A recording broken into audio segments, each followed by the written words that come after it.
Hello guys, welcome to Tech Tricks tutorial.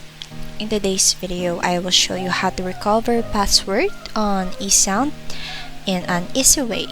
So without further ado, let's get started. Now first, go to app of Esound and then click this already have an account and then sign in with your Esound. Now click this forget password.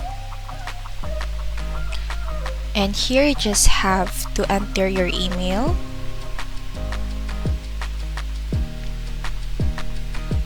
Now after that, just click this continue button.